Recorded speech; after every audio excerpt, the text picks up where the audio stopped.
Hello everyone, myself Sandeep Tripathi. You are welcome in जातक astro research centre. जैसा कि मैंने अपने प्रीवियस वीडियो में आपको ये बात बताई थी कि ये जो जातक एस्ट्रो रिसर्च सेंटर है, इसमें हम लोग एस्ट्रोलॉजी के जो बहुत ही फंडामेंटल बट अचूक कॉन्सेप्ट्स हैं उनका हम लोग वन बाय वन करके डिस्कशन करेंगे और जो भी कुंडली है या हॉरोस्कोप जो भी अवेलेबल है उस पर उन कॉन्सेप्ट को अप्लाई भी करेंगे, जिससे इन कॉन्सेप्ट की जो ट्रुथनेस है, सत्यता है, वो हम लोग यहाँ पर अच्छी तरह से समझ पाएंगे और किस प्रकार से हॉरोस्कोप पे वो अप्लाई हो रहा है ये क्लियर भी होगा और धीरे धीरे ऐसे बहुत सारे कॉन्सेप्ट डेवलप होते जाएंगे। तो देखिए, आज कालिदास का ने कॉन्सेप्ट दिया था। कालिदास ने भी एस्ट्रोलॉजी में बहुत सारी बुक्स लिखी थी, लेकिन इनकी जो बुक बहुत फेमस हुई है वो पूर्वा कालामृत और उत्तरा कालामृत है।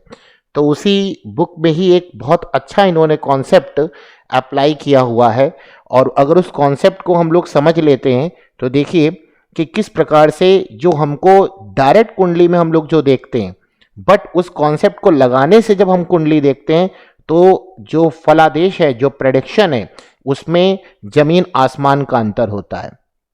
अब देखिए यहाँ पर हम जो बात करने जा रहे हैं वो उन प्लैनेट्स की बात करेंगे जो कि रेट्रो हैं। रेट्रो मीन्स वक्री हैं, यानी यहाँ पे जो स्पेशलिटी है रेट्रोग्रेड प्लैनेट की, वक्री प्लैनेट्स की, वो क्या है।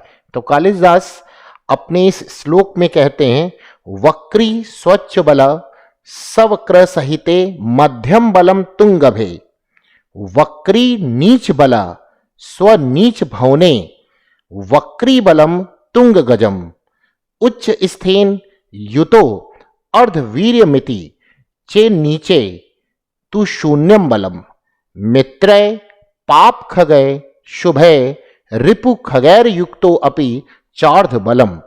मतलब इसका मतलब ये हुआ कि जो भी प्लैनेट वक्री है, जो भी प्लैनेट वक्री है, तो वक्री ग्रह का बल उसके उच्च होने के समान समझना चाहिए।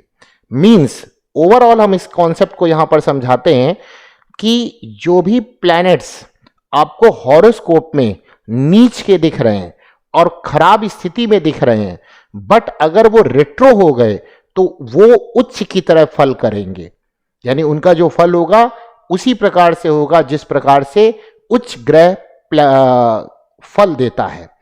एंड इसी का उल्टा भी आप समझिए कि जब कोई उच्च का ग्रह नीच हो जाएगा तो वही लिखा उच्च स्थेन युतो अर्धवीर्यमति, यानी उच्च का ग्रह जब नीच हो जाएगा तो उसका बल शून्य हो जाता है, यानी वो नीच की तरह यहां पर इफेक्ट दिखाएगा। तो ये कॉन्सेप्ट, रेट्रो का कॉन्सेप्ट हमें कालिदास की बुक से ये समझ में आता है।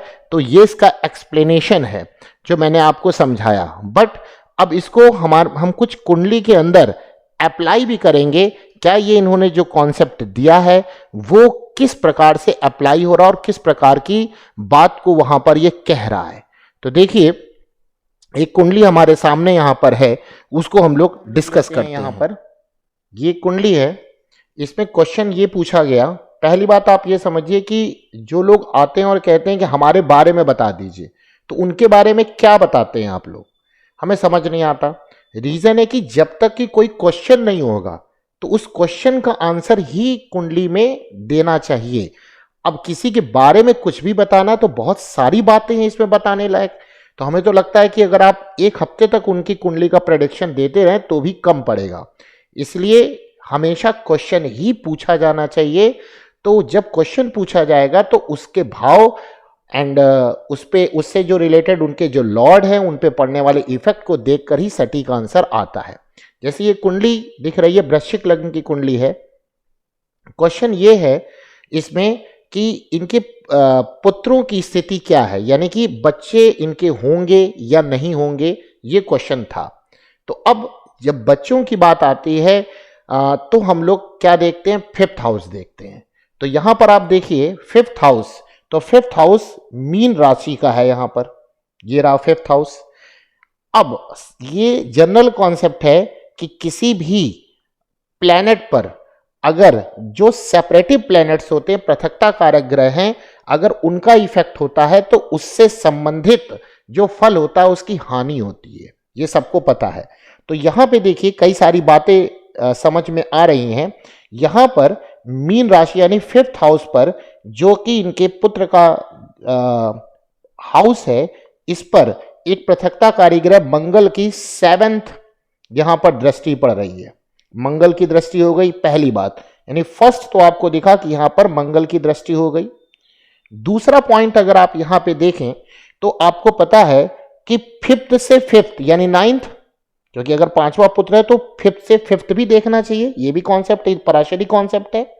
तो 5th से 5th यानी 1 2 3 4 एंड 5th यानी 9th हाउस। तो 9th हाउस से भी पुत्र का विचार किया जाएगा। अब 9th हाउस में भी देखिए राहु जो कि सेपरेटिव प्लेनेट है और अच्छा प्लेनेट नहीं मानते हम लोग, उसकी भी यहां 7th दृष्टि यहां पर पड़ रही है। यानी अभी ये दो बातें देखी और देखते ही समझ में आने लगा कि यहां पर जो इनके बच्चे होंगे या इनमें कुंडली में बच्चों का युग नहीं नजर आता। पहला मंगल की दृष्टि 5th हाउस पे, 5th से 5th 9th हाउस पर राहु की दृष्टि। तीसरा सुनिए, जो 5th हाउस का लॉर्ड है मीन राशि है और मीन राशि का जो लॉर्ड होता है वो गुरु होता है। तो गुरु अपने घर से 8वें चला गया। देखिए कैसे, 1 यहां पे गुरु कहां बैठा है, यहां पे 12th हाउस में बैठा है, वो भी खराब जगह बैठा हुआ है, 12th हाउस में बैठा है।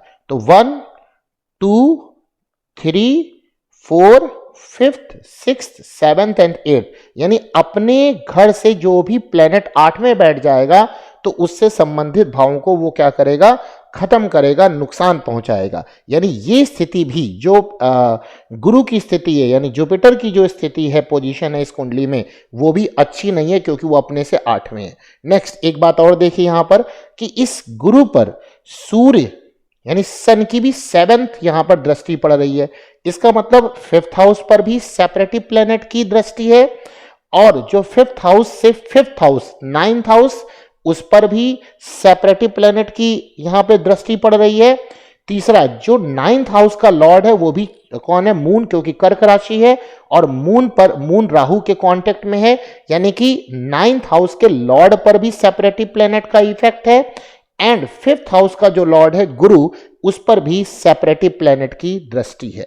तो इस नियम के थ्रू अगर हम लोग देखें तो हम लोग सिंपल सी बात कह देंगे कि नहीं, इनके कोई भी पुत्र योग नहीं बनता, यानी इनमें कोई भी इनके बच्चे नहीं हो सकते। बट जब हम लोग कालिदास के कॉन्सेप्ट पर चलते हैं और उन्होंने ये बात बोली कि अगर कोई भी प्लेनेट रेट्रो है, ये देखिए यहां पे गुरु रेट्रो है यानी वक्री है, और वो खराब स्थिति में हो और रेट्रो हो जाए और अपने घर से शत्रु की राशि में भी, देखिए गुरु शत्रु की राशि यानी शुक्र, क्योंकि यहां पे तुला आ रही है और तुला का स्वामी सबको पता है कौन होता है, शुक्र होता है, और शुक्र के घर में गुरु बैठा हुआ है जो कि दोनों ही एक दूसरे के शत्रु हैं। तो शत्रु राशिस्थ जो गुरु है उसकी स्थिति भी खराब है, अपने से 8वें भी है, अपनी शत्रु राशि में भी है, वैसे भी ये 12th हाउस में बैठा हो वैसे भी खराब है, लेकिन यहां पर ये रेट्रो हो गया, वक्री हो गया।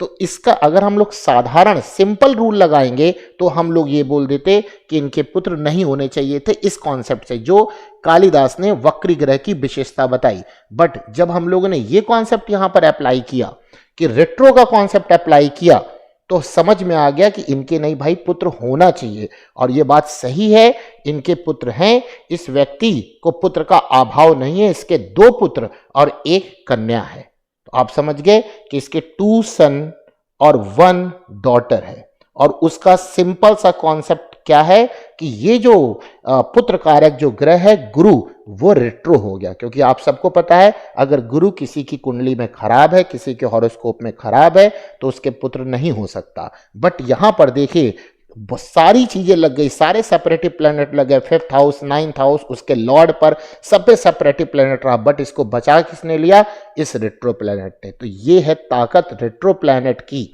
तो समझ में आया, जो कालिदास ने बोला था वो एकदम सही बात बोली। अभी केवल एक कुंडली नहीं, हम आगे की और कुंडली अभी देखते हैं और उस पर भी यही रेट्रो का इफेक्ट देखते हैं, किस प्रकार से जो कालिदास ने ये कॉन्सेप्ट दिया किस प्रकार से सही होता पाया जा रहा है। देखिए ये दूसरी कुंडली है, इसमें क्वेश्चन ये पूछा गया कि इनकी प्रॉपर्टी की क्या कंडीशन है। यानी इनकी लैंड होगी, प्रॉपर्टी है या नहीं है, ये क्वेश्चन आया। तो सबको पता है कि प्रॉपर्टी देखने के लिए हमें क्या देखना होगा, फोर्थ हाउस। फोर्थ हाउस, उस पर पड़ने वाले प्लैनेट पर, उस भाव पर पड़ने वाले प्लैनेट्स का इफेक्ट, उसके लॉर्ड पर पड़ने वाले प्लैनेट्स का इफेक्ट और उसकी पोजीशन। तो देखिए, चलिए स्टार्ट करते हैं। तो फोर्थ हाउस कुंभ राशि, इसका स्वामी कौन हुआ, शनि, सैटर्न। उसकी पोजीशन क्या हो गई, सिक्स्थ हाउस। ये तो बहुत खराब हो गई। क्यों खराब हो गई, क्योंकि सिक्स हाउस में आ गया। सबको पता है त्रिक भाव 6, 8, 12 में कोई भी प्लेनेट चला जाए तो वो खराब ही करेगा। तो एक तो ये सिक्स हाउस में आ गया जो कि बहुत खराब है। दूसरा, इस पर राहु की दृष्टि हो गई और ज्यादा इसने खराब कर दिया। राहु की दृष्टि हो जाने से आपको पता है ये खराब हो जाएगा क्योंकि सेपरेटरी प्लेनेट हो गया। थर्ड, यहां सप्तमेश यानी कि मारक ग्रह, इसका स्वामी शुक्र, इस पर भी देखिए शनि पर शुक्र की दृष्टि आ गई, वो भी इसको क्या करेगी, खराब करेगी। बट ज्यादा बताने की जरूरत नहीं है। ये देखिए शनि की पोजीशन क्या है, रेट्रो। अच्छा एक बात और, शनि यहां मेष राशि में यानी नीच में है, बट ये क्या हो गया, रेट्रो हो गया। रेट्रो मतलब वक्री हो गया। और जो ये वक्री प्लेनेट हुआ तो अब यहां पर कालिदास के कॉन्सेप्ट के अकॉर्डिंग ये शनि उच्च का फल देगा। और उच्च का फल देगा तो इनके पास बहुत प्रॉपर्टी होनी चाहिए। यस, ये सही है, ये एक जनरल की कुंडली है और अब ज़्यादा बोलने की ज़रूरत नहीं है। जनरल हैं अगर सेना में तो उनके पास बहुत प्रॉपर्टी होगी, बहुत ही डोमिनेटिंग इनका कैरेक्टर भी होगा। वो तो दिख ही रहा है, यहाँ से भी और यहाँ से समझ में आ रहा है सबको। दूसरी बात कि जो प्रॉपर्टी का यहाँ पे क्वेश्चन आया, जो क्वेश्चन है उसी को हम लोगों को कंसंट्रेट करना चाहिए। तो क्वेश्चन इनसे प्रॉपर्टी का था।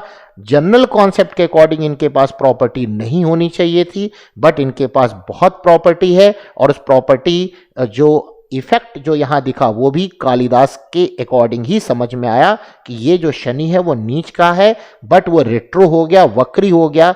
इस कारण से ये खराब इफेक्ट नहीं बल्कि उच्च की तरह इफेक्ट देगा। तो इनके पास बहुत सारी प्रॉपर्टी है। ये देखिए दूसरी कुंडली जिससे हम लोगों ने रेट्रो का इफेक्ट समझा। ऐसे ही आप लोग भी के पास जो भी कुंडली है वो इसी पे आप लोग देते जाएं तो इससे एनालिसिस करने में बहुत ही हेल्प मिलेगी। और जो लोग सीख रहे हैं या जो अपना मतलब कुंडली में जो चीज़ पूछना चाहते हैं, इस कॉन्सेप्ट के अकॉर्डिंग उनको काफ़ी फायदा मिलेगा। और एकदम फायदा का मतलब होता है कि बहुत सही चीज़ पर पहुंच जाना। और ये तभी मैंने बोला था कि ये एक डिस्कशन का पॉइंट होना चाहिए कि कुछ बातें आप लोग भी इसमें बताइए, हम भी कुछ बातें बताते हैं, तो सबको धीरे धीरे सबको नॉलेज इसमें मिलती चली जाएगी। और जो ये लोग उल्टा सीधा जो भी कॉन्सेप्ट लोग बता रहे हैं उनसे हम लोगों को अवॉइड करना है। और जो कॉन्सेप्ट्स हैं, बहुत सारे कॉन्सेप्ट हम यहाँ पे डिस्कस करेंगे आपके सामने विद एग्जाम्पल, तो उससे चीज़ें हम लोगों को क्लियर होती चली जाएंगी। उसके लिए आपको अपनी कुंडली यहाँ पर भेजनी होगी। कैसे, इसी ग्रुप पे डाल दीजिए। और ये देखिए नंबर भी यहाँ पे दिया हुआ है, इस नंबर पे आप व्हाट्सएप भी कर सकते हैं। तो क्या क्या चीज़ चाहिए होती है आप सबको पता है कि डेट ऑफ बर्थ चाहिए होती है, टाइम चाहिए होता है और प्लेस चाहिए होता है। ये तीन चीज़ के बिना काम नहीं होगा और एक्यूरेट होना चाहिए, तो चीज़ें क्लियर एनालिसिस होती है। इसीलिए इसको हमने रिसर्च सेंटर का नाम दिया है। तो आपको बातें क्लियर हो गई होंगी। अभी और भी एक कुंडली हम लोग देखते हैं जिससे बातें और भी समझ में आती इस रेट्रो कॉन्सेप्ट की। देखिए एक और कुंडली हम लोग के सामने है। इसमें क्वेश्चन ये पूछा गया है कि इनको कोई मंत्री का पद मिलेगा या नहीं मिलेगा। राजनीति में है, ये अच्छी खासी इनकी पहचान है, बट इनको मंत्री का पद मिलेगा कि नहीं मिलेगा, यानी राज कृपा होगी कि नहीं होगी। तो राज कृपा के लिए हम लोग क्या करते हैं, 10th हाउस देखते हैं। 10th हाउस का लॉर्ड और 10th से 10th, क्योंकि कोई भी चीज है तो उससे जरूर पराशरी कॉन्सेप्ट जरूर लगाना है। तो 10th से 10th कौन होगा, यानी 1 2 3 4 5 6 7 8 9 10, यानी 7th हाउस। तो यानी हमें देखना क्या है, एक तो 10th हाउस देखना है और दूसरा हमें 7th हाउस देखना है। किस चीज के लिए, राज कृपा के लिए। इट मीन्स इनको कोई मंत्री का पद मिलेगा या नहीं मिलेगा। तो देखते हैं, स्टार्ट करते हैं, कॉन्सेप्ट लगाते हैं। तो सबसे पहले 10th का लॉर्ड कौन है, जहां मीन राशि है गुरु, गुरु 2nd हाउस में उच्च का है, तो अच्छा है। ये तो बता रहा है कि ये तो इनके लिए अच्छा होगा। दूसरा यानी कि 10th हाउस का लॉर्ड कौन हो गया, गुरु हो गया, ये उच्च का है। अच्छा 7th हाउस का लॉर्ड यानी 10 से 10 कौन है, 7, उसका भी लॉर्ड कौन है, गुरु, यानी ये भी उच्च का हो गया। तो ये भी और अच्छा है। तो दूसरा, अब आइए, तो यानी कहने का मतलब कि इनको तो जनरल कॉन्सेप्ट के अकॉर्डिंग हम लोगों को सिंपल बोल देना चाहिए कि भाई इनको मंत्री का पद यानी राज सुख जरूर मिलेगा। लेकिन अब आपको समझ में आ रहा होगा कि ये रेट्रो हो चुका है। रेट्रो होने का मतलब इसका जो फल होगा वो नीच जैसा होगा, एक बात।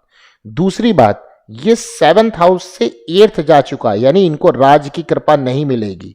भले ये राजनीति में हो, बट इनको कभी भी मंत्री का पद नहीं मिलेगा। बार बार इन्हें, या अगर मिल भी गया तो इनको अपने पद से तुरंत हाथ धोना पड़ेगा, यानी कुछ ना कुछ ऐसी घटनाएं घटेंगी जिससे इनको अपने पद से हटना पड़ेगा। रीजन उसका क्या है कि 10th हाउस और 7th हाउस का जो लॉर्ड है वो उच्च का है, जरूर उच्च का है, बट ये यहां पे क्या हो गया, रेट्रो हो गया, नीच की जैसा फल दे रहा है। एक बात। दूसरी बात, ये 7 से 8th चला गया, ये भी इसने 7th हाउस यानी 10th से 10th को भी खराब कर दिया। तीसरी बात, यहां पर देखिए शनि का इफेक्ट गुरु पर आ गया। कैसे? शनि की 3rd, 7th एंड 10th दृष्टि होती है, तो यहां से 10th दृष्टि इस पे पड़ रही है। 1 2 3 4 5 6 7 8 9 10, यानी गुरु पर शनि की दृष्टि है। शनि क्या है, इनको सेपरेटिव प्लेनेट है, यानी राज सुख इनको देने नहीं देगा, अगर देगा तो तुरंत वहां से अलग करा देगा। नेक्स्ट, अगर आप यहाँ पे देखें, हाँ कौन सा, एक चीज और देखें, गुरु हो गया और मंगल, ये मंगल भी सेपरेटिव प्लेनेट है, और मंगल पर भी, और मंगल उच्च का है बट 8th हाउस में बैठा हुआ और सेपरेटिव प्लेनेट है यहाँ पर। और आपको पता है मिथुन लग्न कुंडली में मंगल बहुत खराब मानते हैं हम लोग, ठीक, लेकिन और साथ में उच्च का भी 8th हाउस में बैठा, तो ये भी सेपरेटिव प्लेनेट है, और ये भी गुरु क्या कर रहा है, गुरु को देख रहा है। इसका मतलब इनको राज से कभी भी सुख नहीं मिलेगा। अगर ये मंत्री बन भी गए तो इनको हमेशा अपने पद से अलग ही रहना पड़ेगा। कुछ ना कुछ ऐसी कॉन्स्पिरेसी या कुछ ऐसी घटनाएं घटेंगी जिससे इनको राज सुख नहीं मिलेगा, जबकि ये राजनीति में बने रहेंगे। तो ये आप समझ गए, ये एकदम इनके साथ सही हुआ कि ये इनको कभी भी राज का सुख नहीं मिला। ये मंत्री जब भी बने ही नहीं, पहली बात, कुछ ना कुछ ऐसी घटनाएं हुई जिससे ये वापस चले आए, इनको कभी भी राज का सुख नहीं मिल पाया। तो ये देखिए आप, जो कालिदास के कॉन्सेप्ट को हम लोगों ने यहाँ पर अप्लाई किया तो हर बात समझ में आई। और वरना अगर हम लोग जनरल कॉन्सेप्ट से बात करते तो हम लोग जो भी बातें यहाँ बता रहे उसका उल्टा आंसर दे देते। बट ये कालिदास का जो कॉन्सेप्ट था, स्पेशलिटी ऑफ रेट्रो प्लैनेट, ये एकदम सटीक बैठता। हमने इसको 3 कुंडली में लगाया। तो आज का ये डिस्कशन यहीं पर हम स्टॉप करते हैं। हमारे ख्याल में आप लोगों को इससे बहुत फ़ायदा मिला होगा। अगर आपको ये सारी चीज़ें अच्छी लग रही हैं तो आप जैसा बोलने की ज़रूरत नहीं है, इसको शेयर करिए, सब्सक्राइब करिए, जिससे बहुत सारे लोगों को सही नॉलेज पता चल सके। जो भी लोग रिसर्च कर रहे हैं उन्हें ये कॉन्सेप्ट भी पता चले, और वो यहाँ पर आके एक प्लेटफॉर्म है जिस पर हम लोग सभी लोग ग्रुप डिस्कशन कर सकें। ऐसे अच्छे अच्छे कॉन्सेप्ट को उठा करके आप भी रखें, हम भी रखें। आपका भी कोई कॉन्सेप्ट है, कोई सुझाव है तो लाइए एग्जाम्पल के साथ, तो हम लोग उसको फिर उस पर भी वीडियो बनाएंगे विद आपके नेम के साथ। तो उम्मीद है कि आपको लोग को ये समझ में आया होगा। तो this is all for today's. Thank you.